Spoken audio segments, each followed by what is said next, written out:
Good generic time of the internet to you, and welcome back to the fifth round of the new and improved Political Fun Time Happy Hour Deluxe. I am Ty, and we have the whole crew for what is a little more of a classic episode, where we all just get on, and this is kind of what this show originally grew out of, is us getting on the internet and talking to each other and going like, did you see this crazy Republican shit? No, but I saw that crazy Republican shit, and then we laugh at them. And I mean, if it wasn't clear, that's what we're here for. We do some... What's that, Eddie? I missed what you said. Oh, I said, or the scream, crying, gnashing of teeth. Yeah, well, yeah, little column A, little column B.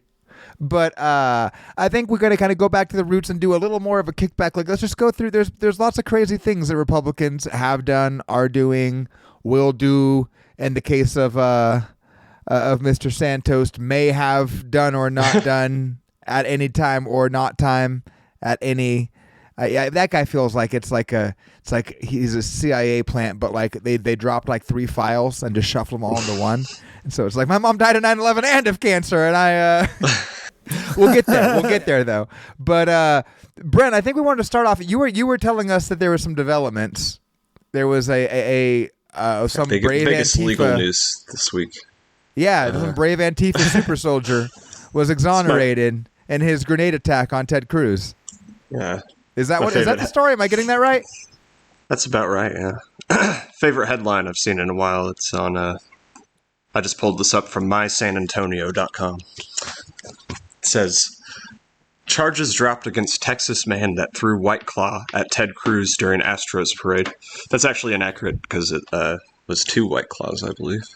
Yeah, I kept saying that too, but I couldn't find any video where like it made sense that there was 2. I wish there curious. was video of this or something.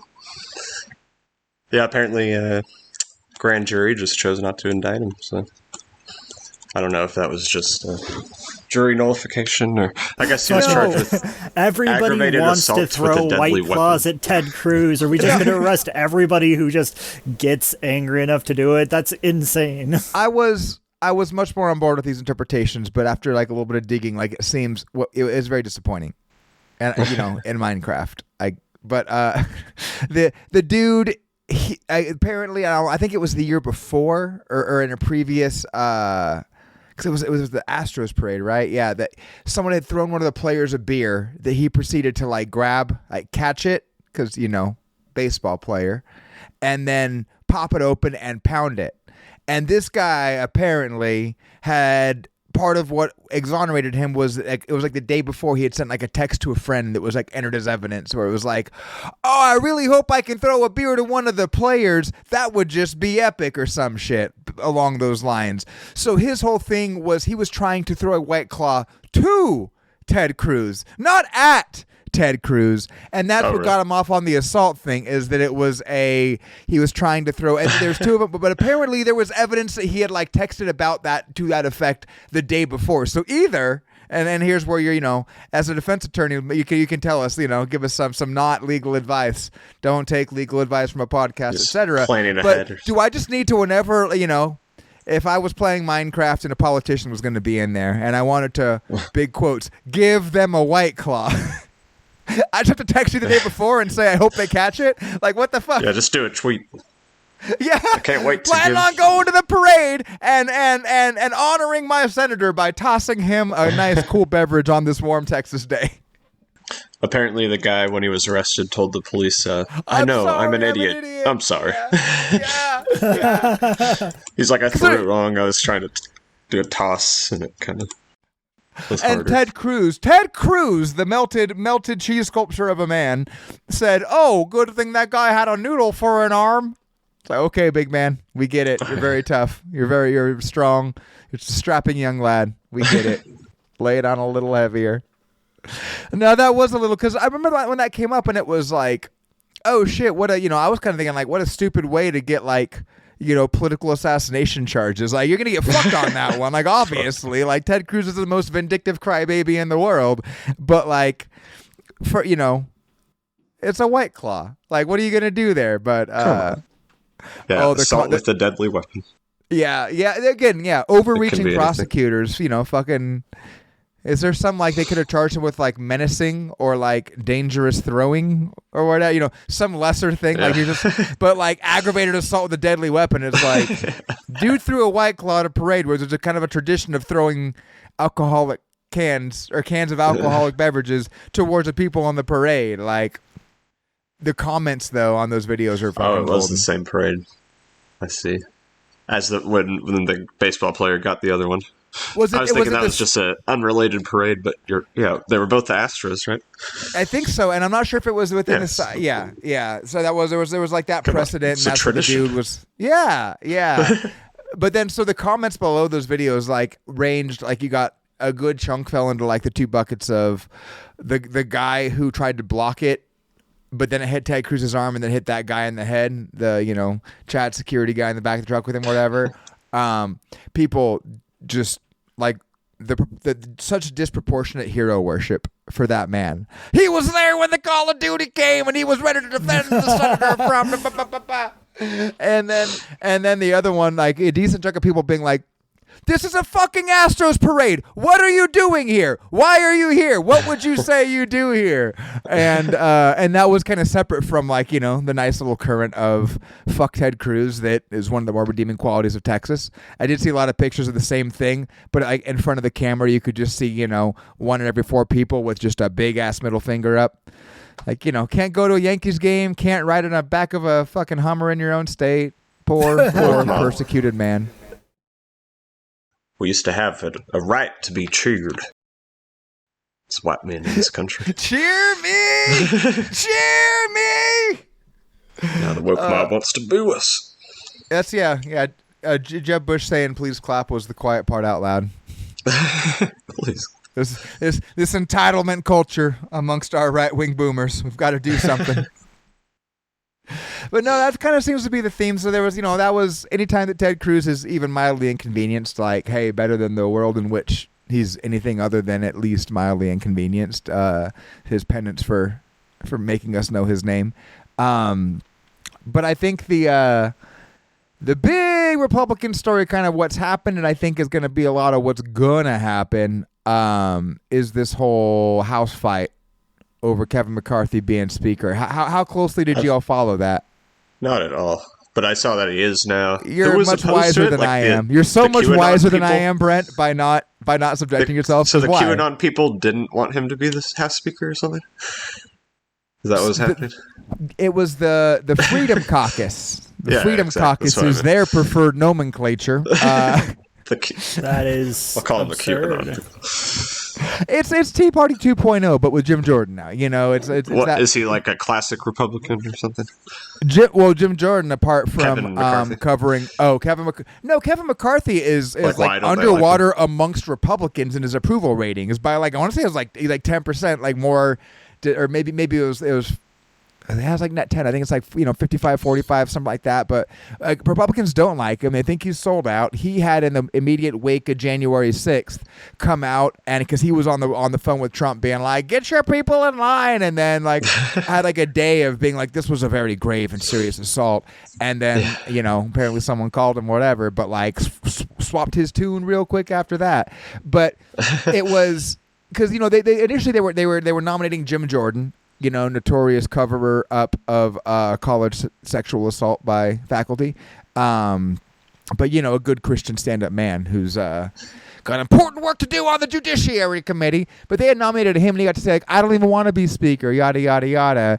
Got to rotate through a bunch of other, Andy Biggs and all the other, members of that Freedom Caucus. Just make it Santos. At that point, that was the some of the best Santos pictures. Like, it was like kind of in between the first wave and the wave that's come out like this last week of the like everything but his name is neither George nor Santos, but like while there's all of these conferences going on the House floor and all these like and right wingers like kind of trying to do the horse trading or at least like put on the show of doing that, whatever, you just see the creeper, George Santos, like just peeking up from between two shoulders of other Republicans and doing that like, yeah, I'm involved in this conversation. I'm here and participating. Oh, good point there, Matt Gaetz.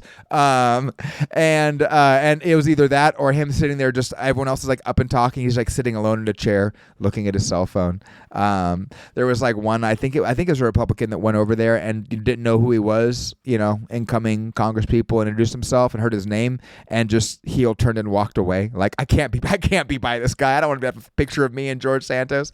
But anyway, yeah, it might as well have fucking been George. Sorry. Just, you touched on January 6th, obviously, tangentially related to all this. But did you see that the woman that was actually killed by the one cop willing to use his firearm? Her name, Ashley Babbitt.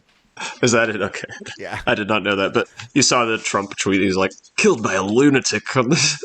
No! It's like, this woman, it was like a in memoriam tweet, She's like, killed by a lunatic on January 6th. Oh, like, my God. Was that like Secret Service or something? I don't know. No, I think it was just a cop, but it was like the fact that was the only fucking shot fired that day. He's like, for no reason. Yeah. It's like she was doing nothing wrong or something.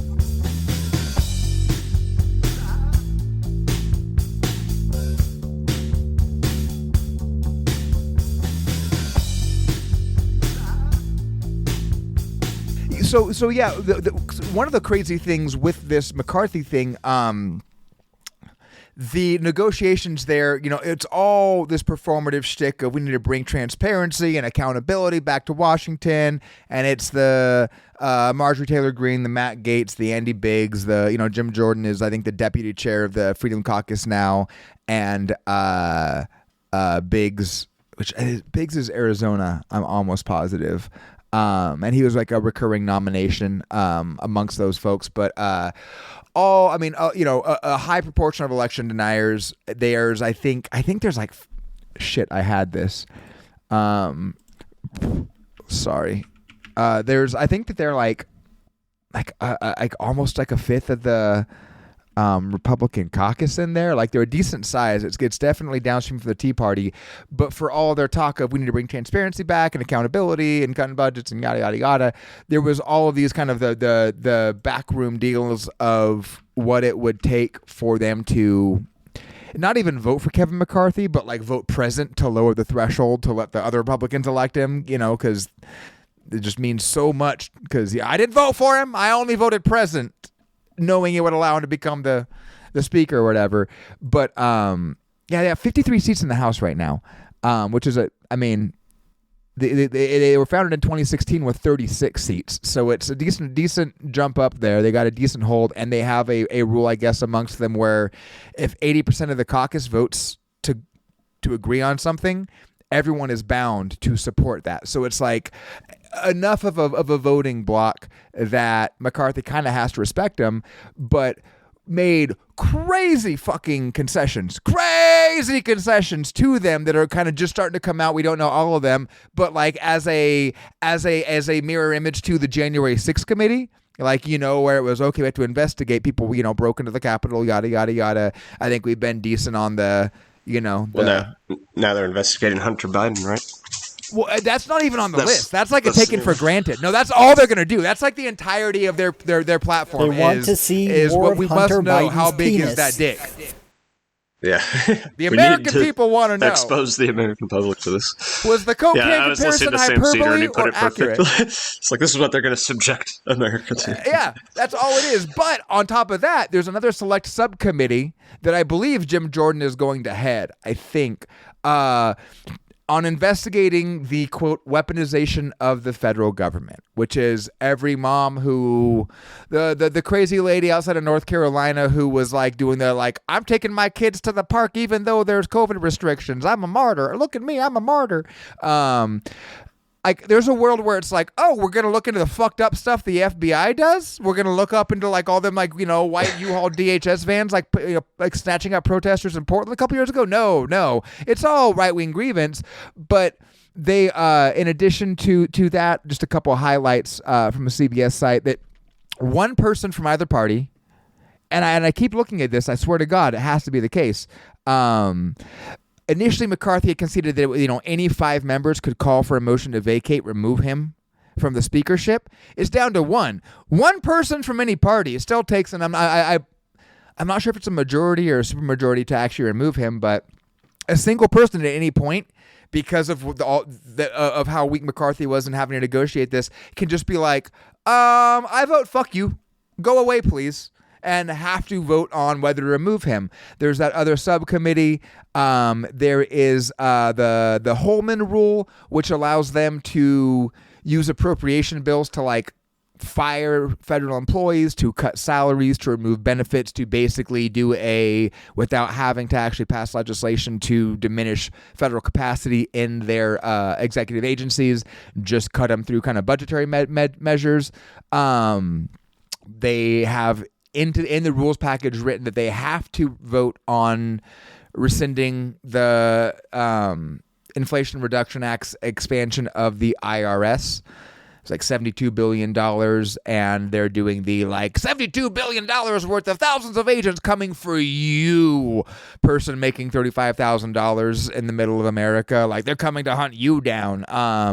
But yeah, rescinding that, hacking back the IRS generally, and on banning taxpayer-funded abortions, the cutting issues of the time. And for all of our bitching about Nancy Pelosi all these years and her fucking self-inflicted pay-go rule of we can't do things unless we're paying for it because as Democrats, we're the party of fiscal responsibility or something, it can be worse. We're finding out there's a worse option, and it's a cut-as-you-go rule where McCarthy, I think it's on I think his promise was like on a 10-year horizon to balance the budget without raising any taxes, which would basically be a complete gutting of what we do have as a social safety net here. We have the debt ceiling vote coming up, and they're going to hold that hostage. And there's kind of conflicting reporting on how much the agreements made to make McCarthy speaker were that he would actually do a full-on shutdown, hold that hostage, at least walk all the way to the line of defaulting on America's debt. But of course, in all of these, there's like one Republican who didn't vote for the rules package, and it was because it was gonna negatively affect defense spending. But everyone's coming out and saying, no, we're gonna do all this without taking a dime out of defense spending. Don't worry, don't worry. We're gonna keep on the same old ramp up of whatever you ask for. We're gonna give you 10% more unsolicited, and it's gonna be Social Security, it's gonna be Medicare, it's gonna be all of these quote unquote entitlements, and it's all gonna be up against the hard line of we can either like let the lights turn off right now, or we can cut your grandma's Social Security check in fucking half. And it's kind of what they were doing under Obama to some degree, but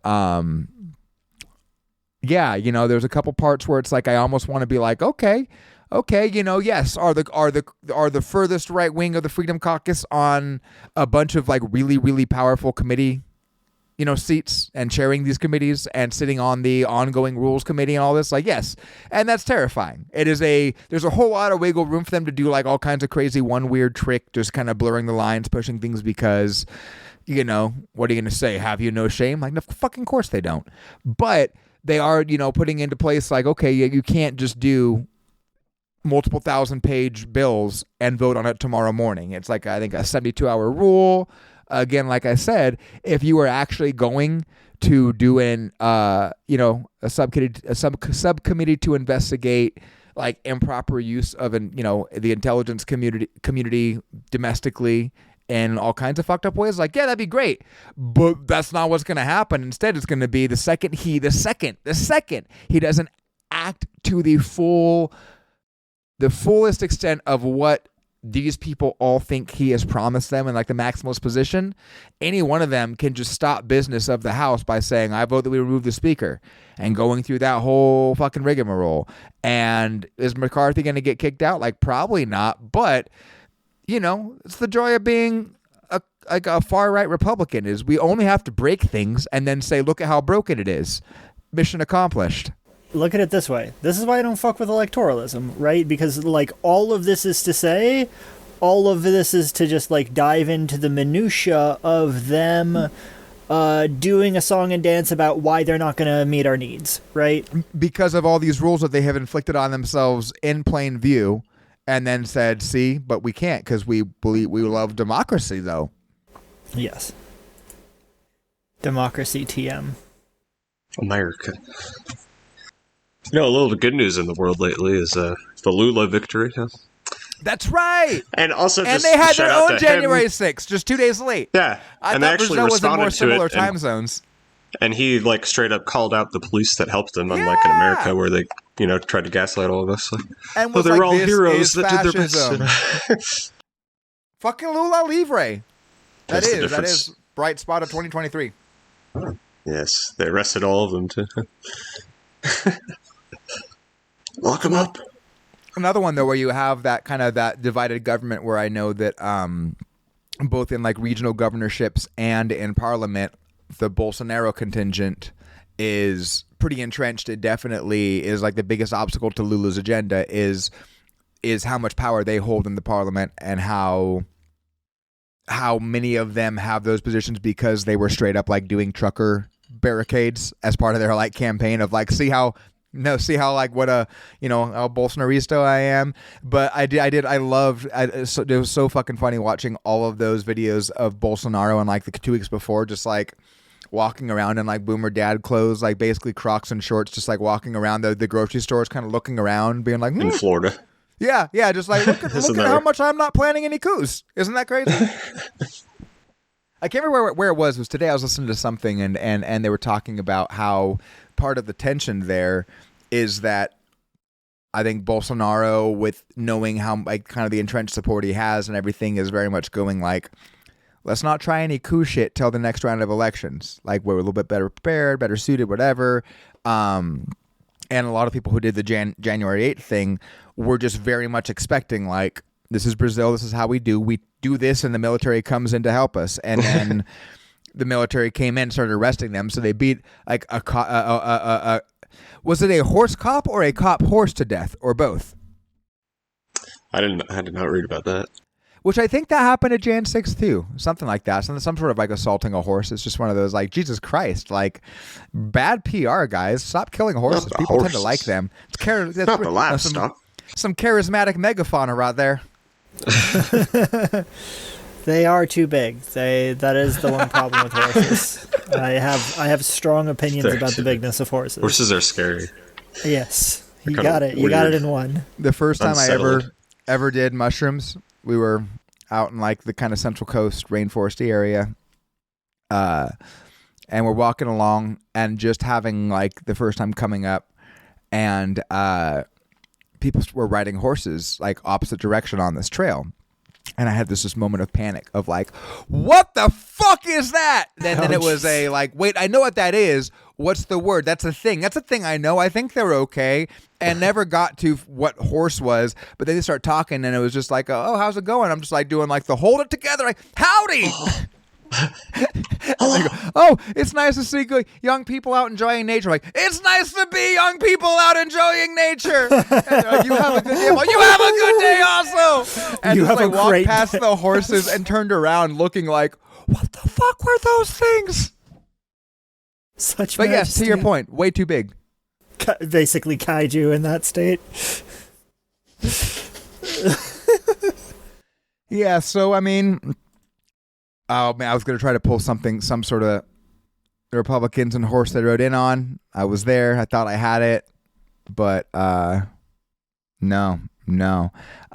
It is gonna be interesting to see, though. I think that with that chunk of the party being so much more prominently focused, being up there. I know you just say don't fuck with the electoralism, but downstream from that, what we have to see, in the culture wars and in the like everyday social reality is those voices chairing or co-chairing or, at least being prominent on very important committees that give them this sense of legitimacy, allowing them to take those stupid things like ranging from, Hunter Biden's dick to all kinds of just beyond the pale and spurious, conspiracies about like the methodological transing of America and just the craziest of the crazy out there, being able to bring that into congressional hearings as quote unquote congressional oversight, adding that air of legitimacy, or at least it being repeated enough in prime time with the backdrop and all of the trappings of that kind of, oh, these are people with gravity and real serious thinkers. That is the part I think is almost more concerning than what they'll accomplish, because what they're going to accomplish is nothing. They can't pass it. Democrats have the Senate, so they can really throw a lot of wrenches in a lot of particularly funding things. And unfortunately, all it takes is that to put people out of work or keep them unpaid for many days, weeks, or months, to interrupt the flow of benefits, even if they can't manage to cut them, just to penalize the people who have the audacity to depend on government, assistance coming through. A lot of things there, but they can't do anything, proactively, because you have a presidential veto and a Senate that is not going to cooperate, I think, in anything but the really, really most moderate milquetoast kind of middle grounds. But of course, that's terrible as well. It's just like, it would be bad if the Democrats were running it, unobstructed. But at least here, where the ones the most prone to engaging in not denialism of electoralism in any a sincere way, but just denial of elections, the parroting of the most damaging and furthest right fringes of where even Trump wouldn't go, and all of them now, especially as freshman, sophomore congresspeople, getting just catapulted to this prominence. And that's it's the Matt Gaetz, the MTGs, the Boeberts, the more you look into that Freedom Caucus, the more you see the kind of backbenchers and go, you're just not as good at media. You're exactly as crazy. You're exactly as hateful. You're exactly as far beyond the pale, but you're just not, as gifted a rhetorician as one Marjorie Taylor Greene. She's an orator. Which is saying something. Because of Jewish space lasers causing the California wildfires, you're not that skilled. That's the bar you have failed to exceed. Well, no, what's amazing is the even lower bar is like her getting like lightly called on that kind of thing. I mean, that and borderline Holocaust denial. And I mean, the fact that her answer to that was basically like, I don't think she went actually to anywhere in Germany. I think it was just like East Coast like Holocaust museum that she was invited to, but came out just going like, wow, that was really bad. And I was really moved. It was like, and that was sufficient to be like, see, she's not denying it anymore. Like, I mean, she said that Jewish lizards caused the California wildfires? Space lasers. The Jewish lizards use their reptilian space lasers. That's actually something she... Yeah, we added the reptiles in, that was implied, but no, Jewish space lasers, and it was, the tried and true, just asking questions. I'm just saying, could it have been done? Could maybe some Jews have sent a satellite up? And you're just like... And that's forgotten now. She's just because she was big on McCarthy. She kind of flipped that, and that was one of the things where, like, on one hand, it was kind of fun to see the dissension in the ranks and everyone going, "No, Trump loves me more," because Trump was trying to pull from McCarthy apparently. And maybe I got spoofed on this one, but I thought on Truth Social somewhere in the middle of it, because Matt Gaetz had nominated Donald Trump in like the third or fourth round to be the Speaker of the House. And it was one of those like, no, you have to actually do some work in that job. He's not going to take it. But I think there was like a Truth Social post of Trump saying like, oh, I could do it. I could, make it happen. And then just dropped it because he was pulling for McCarthy. He was behind the scenes pushing for that. And stealing this nickname from Eli from like Scathing Atheist and God Awful Movies, MTG, Madge Taj Gadge. It's the only way to refer to her that sounds like that's what you should call that lady, Madge Taj Gadge. She was like walking around on the floor with Donald Trump on the phone and like pointing it at the people who were like holding out at the end and being like, basically, the big man wants to talk to you. Go vote for Kevin. And Kevin thanked him in his fucking opening speech. McCarthy got up there and was like, I'd like to thank Donald Trump, but I don't think anyone should underestimate his continued influence. And it's like, as he's floundering, as he's really like losing the whatever he had that could allow him to ride those waves so high, he just still apparently everyone else they like, we have even less of an agenda, so please come here and be the strong central figure.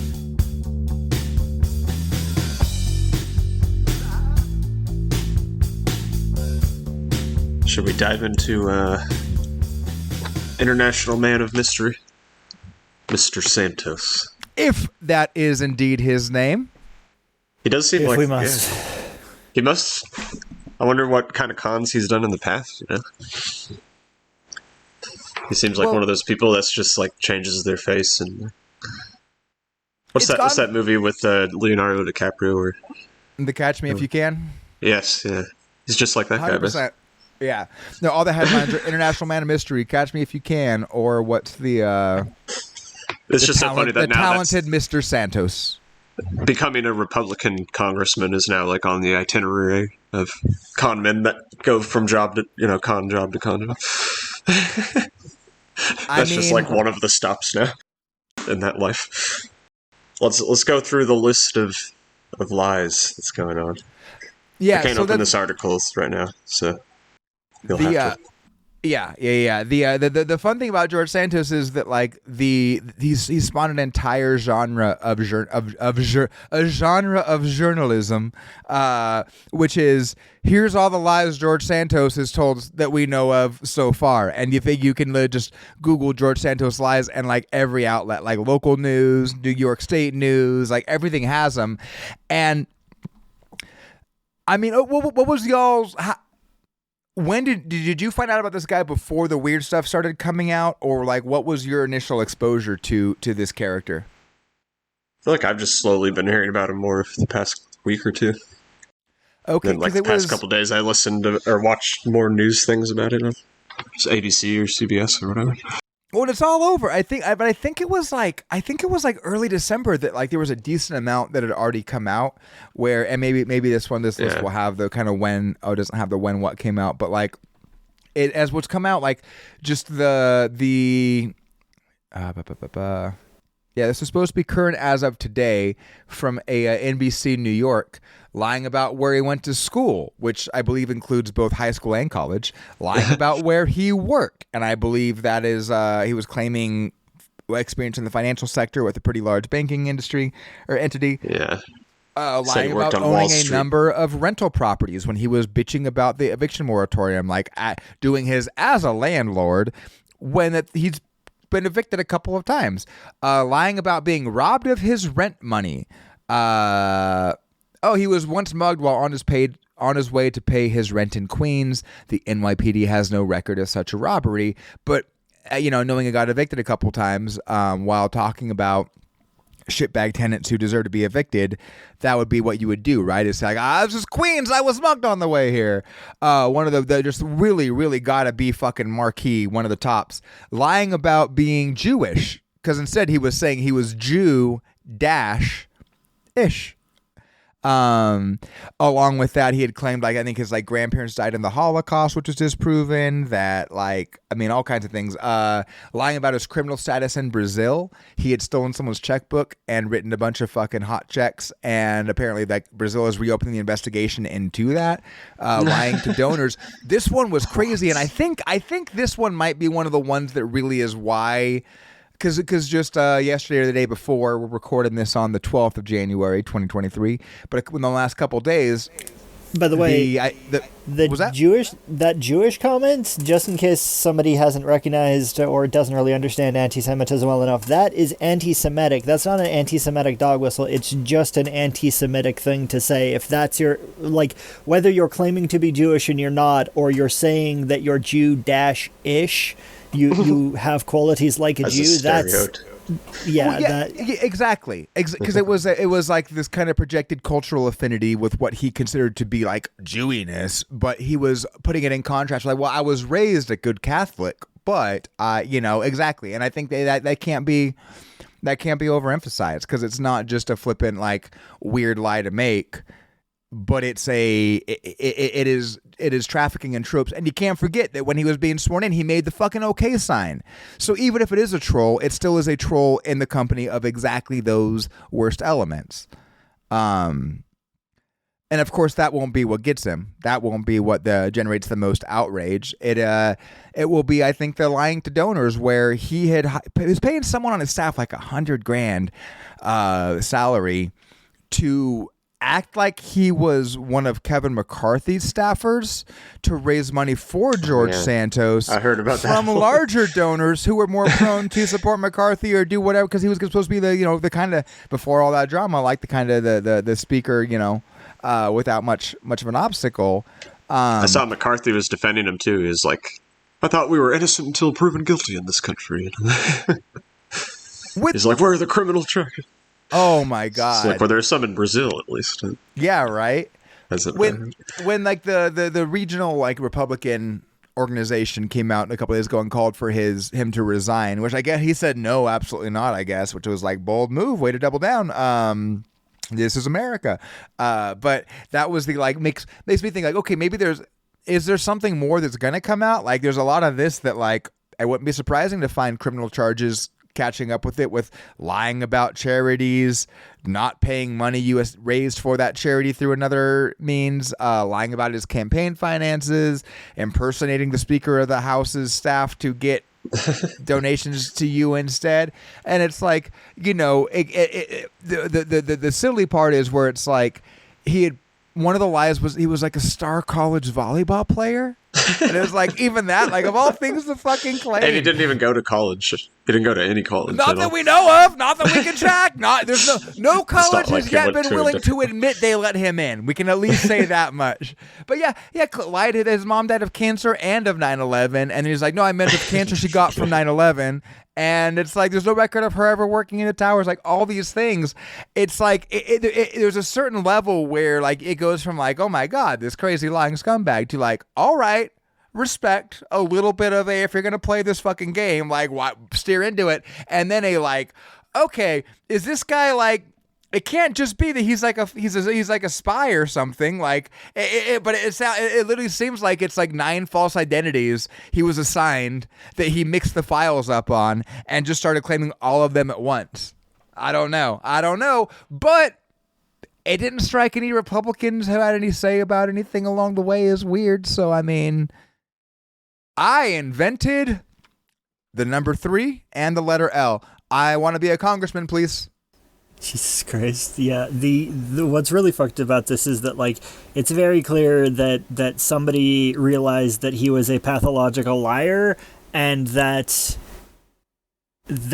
would be very useful in sort of just getting him into position. And it's just like, hey, I'm going to put you in a position where you can like live in comfort as long as you just do what I say and then just ignore what anybody says about you and just say whatever you want. It won't fucking matter. And you just do what I say whenever, whatever. So, whenever I ask you to, right? So like, vote this way on this bill, don't vote that way on that bill, basically. And he's just fucking... Which at that point, the crazy backstory is almost a smokescreen, because it's kind of a like, you can never be like, oh wait, why would you vote this way? Because it's like, was it because you were an investment banker, or you ran a charity for sad pets, or was it because it's like you could almost like create he could just keep going with it, adding layers, because at this point, who cares if it's conflicting? Just being like, well, I take this position because when I was 17. I was a kickboxing champion of all of Asia. Like just make crazier things up, quick, mixing story, timelines, adding new stories, just embrace it. And then it's like, you can claim that it is your personal lived experience in any, because, there's obviously no like moral compunction to any leveraging of tragedy or identity or of, any kind of status he can claim for like whatever's convenient at the time that it got put on the books. But, oh my God, I just saw the kind of the next story down. The headline is, quote, "I've lived an honest life," end quote. George Santos tells Gates he won't resign his pressure mounts. What's the thing? I think it was Sartre wrote the quote, like, don't ever think that the anti-Semite is unaware of the frivolousness of their replies. And I think that Because you they said don't that care about he showed words. the You're okay the side. fool for caring about words and thinking they do as well. Yeah, exactly. But the words that they do care about is the ones that they use to communicate that, like, hey, I'm doing this ridiculousness for us, and that's why those get dropped in, right? You never see them, using the anarchy symbol unless they're trying to frame the left for something, right? Or the hammer and the sickle. They never mention communism unless it's negatively, right? And obviously misidentifying what it even is. And so, what's really important about this is that when somebody is so obviously detached from reality, like, the people on their team know that it is a disruptive tactic that makes it difficult for any sort of thing to happen, and that, makes it easier for the tension to continue mounting because all of the contradictions that they require to do their far-right nonsense bullshit requires these contradictions, right? So we can't solve the climate crisis because that would fuck with the oil company's profits, right? And so the oil company are just absolutely fine with giving money to fascist propagandists in order to maintain their profits, and the fascist propagandists are happy to take it. Guess what? In order to be fascists. So, and the longer everyone else is there debating along you've brought shame on this hallowed institution because you have lied on your resume and betrayed the voters and all of these liberal ideas, they're just going like, no, we're leaving that in place because we're going to use those mechanisms to take power, not because we give a shit or have any actual, ethical commitment to this, but you keep arguing, you keep debunking that George Santos. It's like, I think that's a great point because, like, not only is he useful as a mouthpiece and as a vehicle there, and I think that's where his monetary situation gets interesting, where he was kind of alternately claiming that he was broke or he's making $50,000 or he was on Wall Street before, whatever, but then like the couple years before his campaign, it might have just been within like 6 months to a year, but he made between the figures from New York Magazine are saying between $3.5 and $11 million, and just claimed like, I got lucky with a couple of new clients. Doing what? Who knows? But not only is there that possibility of things being pulled behind the scenes, but that's kind of the less important one, because he serves as just a sideshow and as this like zany story, but that's exactly what's going on there. Maybe just to kind of go from because yes, it's absurd. Yes, it's going to be a whole lot of kind of parliamentary procedure and stalemate and posturing and everything. We all know historically that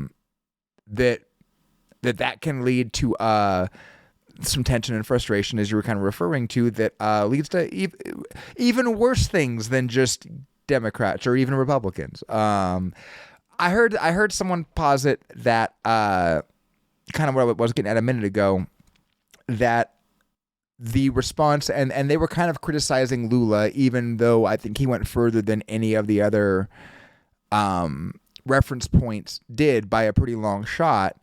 And I think that I buy it a little bit more from him, even though it probably still was, even if you take him completely at his word, a little bit insufficient. You see that in the wake of Bolsonaro losing, Biden was very quick to come out and make a statement that basically like, this better go down smoothly, because if there's a coup, the U.S. will be on the opposite side of you. Bolsonaro, being pretty harsh on those terms. I believe it was, you had like Putin, Macron, and Biden all praising the election of Lula, and I'm like, well, that's a hell of a fucking coalition right there. That's a very, some strange bedfellows. But I'd heard it posited that basically, you look at Bolsonaro had come up through, apart from the shenanigans with Lula being, put in prison, like, through elections, that Modi in India was elected through relatively normal democratic processes, that that Orban in Hungary has been able to do all of these things that he's done after coming to power through quote unquote democratic electoralism, and that the criticism fuck, I wish I could remember where I had heard this. It was one of those somewhere on, you playing one YouTube video, play next is going, but whatever the point they were making was that basically the left or liberal, left liberal-ish kind of response in positions of power to the rising tide of authoritarianism and, fascism has been to double down on our democratic institutions. We gotta keep preserve democracy from the threat of authoritarianism. Yet, a lot of these forces are able to achieve their initial bit of power by which to launch further kind of incursions through democratic processes, just because of the existing constraints there and the, back to what you're saying up front, like the kind of inherent failure of electoralism in the way it's practiced in kind of, liberal democracies, actually execute democratic control in ways that aren't subject to being manipulated and played by these other forces. What do you think that's like a fair characterization of it, where because it does seem to be pretty universal and pretty across the board, where there is this threat and it's almost recognized, and we've done a whole lot of criticizing liberals and pointing out how side with fascism for the sake of order and stability as soon as that kind of crisis point is reached. But it's almost, I don't know if it's a little bit better because they do seem to be, like you said, Brent, like Lula called that shit out, arrested people, like cracked down and was saying like this cannot be accepted or even given any room to breathe. But on the other side, they're preserving these electoral machinations that there's no defense of fascists just because they're cynical. They don't have to be serious. They don't have to, hold on to all these high-minded flag-waving, ideals of, but it's just like, yeah, cool. See, look at our legitimacy. Now to the camps with you. Yeah. Yes. So I was right to be as sad as I was after I heard that, going, oh, well, goddamn. Okay. I was hoping for some pushback, maybe like, well, no, you got it wrong here. I was hoping for that to be redeemed by being like, I think it's no, but I mean, yeah. I mean, the only place that fascism actually gets stopped is in the streets, right? Oh shit! Like whether that's with words. Yeah. I was literally going to highlight changed my mind disc. The federal police in Brazil fucking siding with Lula, like that's that's still happening in the streets, right? Like Lula did have to bring in, but we had to bring in federal authorities because the local ones within Brasilia were unreliable, and so there still was some even tension there. But I'm sorry I cut you off. Where were you going with them siding with him? Yeah. Just the thing that reduces fascism's power is when a defeat happens in the street, like the Battle of Cable Street in Britain, like Charlottesville in America. Like, and it's, a widely publicized, a widely publicized defeat like that is very bad for fascists because it makes it embarrassing to be a fascist. It makes it embarrassing for two fascists to be fascist, right? And so that's the kind of thing, and like repercussions, like the police arresting you, even if charges don't end up getting filed or you don't end up getting disappeared or even put through the justice system, like it's still scary, it's still a threat, and people don't want to put their life on the line in that way, right? And it interrupts their ability to take action believing that they are immune from that because they are of the right, caste, class, whatever, and that when it comes down to it, those cops are going to be on their side. When you have that other experience, even if it is kind of a forcing of the hand, just for optics broadly, where the cops can't side with it, it still interrupts that, and it breeds dissension there, and you don't have this wide swath of the population where the cops might be sympathetic to it, being able to act with confidence that will be the case. And I think that kind of police alignment, at least historically with fascist movements, has to be watched very closely, and is going to be a very, very key indicator of the seriousness of the threat, the sustainability of that movement, and all the above. But to see them, side with Lula against the would-be coups, that one was so weird though, just because it was like, okay, so Lula wasn't there. They were taking over buildings that weren't in session. There was no similar, parliamentary process where it was time sensitive and had to happen at that point, like the electoral count in the U.S. Yet it was still we broke windows, we pooped on desks, yay us!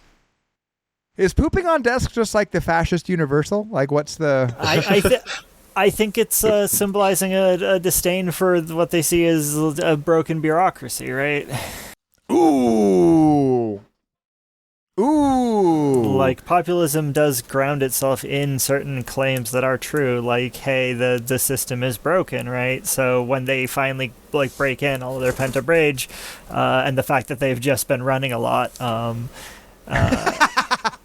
and that there's not really an easy access to bathrooms, and you're just gonna, I guess there is kind of an element of just like the exigencies of the situation that and maybe we can't over politicize those. The bathrooms were locked. Yeah, because no one was there. It was the weekend. On that very highbrow, serious, and thoughtful note. Any closing let's thoughts? take a prediction on what country's next for its own January 6th type event. The UK is having Canada? some issues. They've got Rishi Sunak, and a lot of the right wing are super fucking transphobic, and the people aren't, and so the government's having trouble being as transphobic as the right wing wants it to be. And they don't like the party that's currently in charge, and it's kind of dissolving. And so I wouldn't be surprised if some kind of ragtag coalition would launch a failed coup in the near future. They're gonna this one's gonna be the most the palace guards are gonna kill all of them. It's you don't do just this a shit. beefeater snapping, grabbing they just tap a stone on the side of Buckingham Palace, and an armory wall pops out. But they would go after Parliament, obviously. The Windsor-bism. Do you get that reference, Tyler? What was it? The Windsor-bism. Oh, I was just listening to that Majority Report where is it David Feldman, the guy's name? Yes! That calls. I was just listening because it was on one of the best of the year ones. Yeah.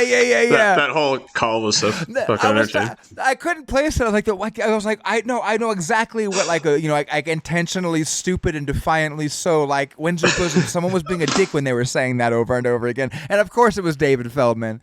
Have you ever listened to his whole show? He has an interesting one. He has it's like a. I feel like I've just heard him on Majority Report before. He's good. It's definitely a interesting kind of cast of characters he has on there, but some really cool professors.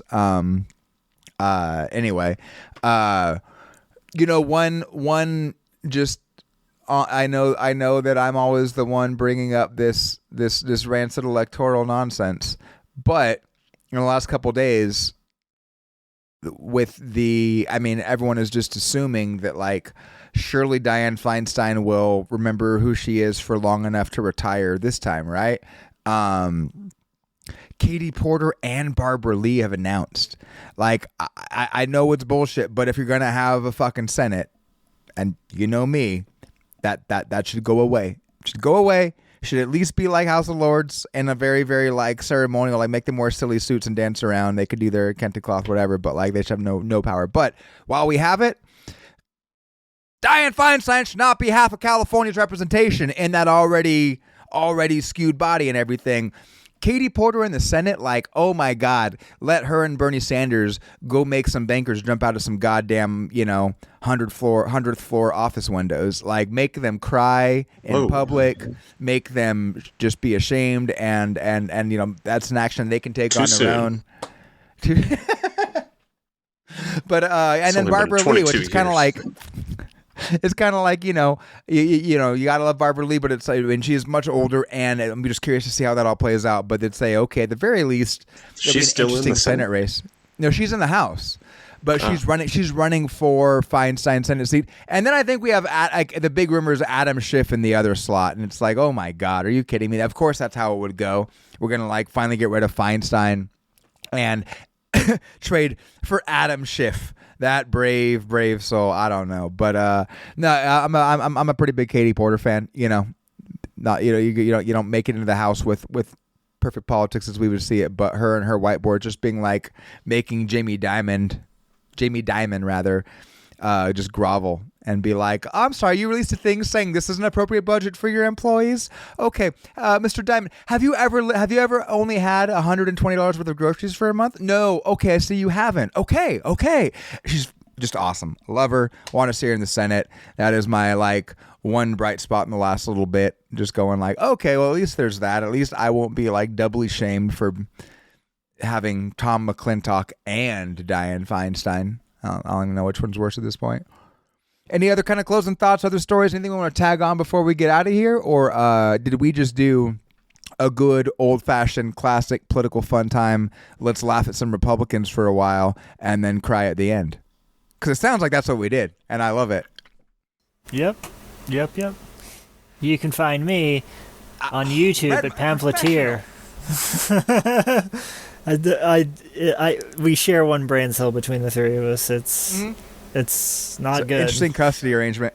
Yeah. Anyway, or on Twitter at pamphlet_TYR, or on Tumblr now at pamphlet_TYR. They're all pronounced pamphleteer. You see, it's the you see. Yes. Do you see? And Do you see?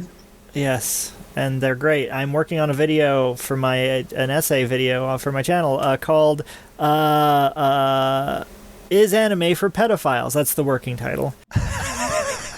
It's about how it's over the last 20 years, probably a very important question to be asked on the internet. I think yeah.